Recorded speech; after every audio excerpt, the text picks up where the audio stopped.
சுகமாக இருக்கீங்களா? பாதுகாப்பாக இருக்கீங்களா? ஆண்டவர் பாதுகாக்கிறார்ல, பிறகு எதுக்கு பயப்படணும்? பயப்படக்கூடாது. நம்ம ஜெபிக்கும்போது சில சமயம் என்ன சொல்லி ஜெபிக்கிறேன்னு தடுமாறிடும் இல்லை சில சூழ்நிலைகள். தாவீது நிறைய காரியங்களை சங்கீதத்தில் அழகான ஜெபமாக எழுதி வச்சிருக்கிறார். அவர் துதிக்கிறது மாத்திரம் இல்லை, ஜெபிக்கிறாரு.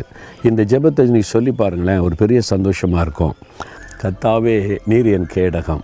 கேடயம் தான் நம்மளை பாதுகாக்கிறதில்ல. யுத்த களத்தில் போர் வீரர்கள் கையில் வச்சுருப்பாங்கல்ல, எதிரி தாக்குனா தன்னை பாதுகாத்து கொள்ள ஆண்டவர் நமக்கு பாதுகாப்பு. அதனால் என்ன தாக்குதல் வந்தாலும் அவர் உங்களுக்கு கேடயமாக இருந்து தாங்கி கொண்டு உங்களை பாதுகாப்பார்.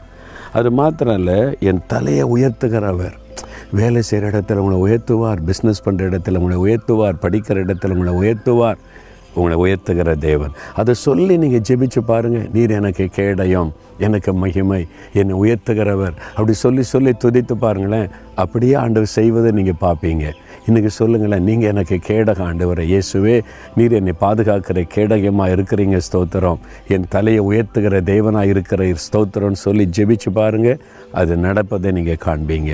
தகப்பனே, நீர் எங்களுக்கு கேடகமாக இருந்து எங்களை பாதுகாக்கிறதற்காக ஸ்தோத்திரம். என் தலையை உயர்த்துகிற தேவன் நீரே. நான் அதை விசுவாசிக்கிறேன், நான் அதற்காக ஜெபிக்கிறேன். நீர் அப்படியே செய்கிறீர், அதற்காக ஸ்தோத்திரம். இயேசுவின் நாமத்தில் ஜெபிக்கிறோம் பிதாவே, ஆமேன்.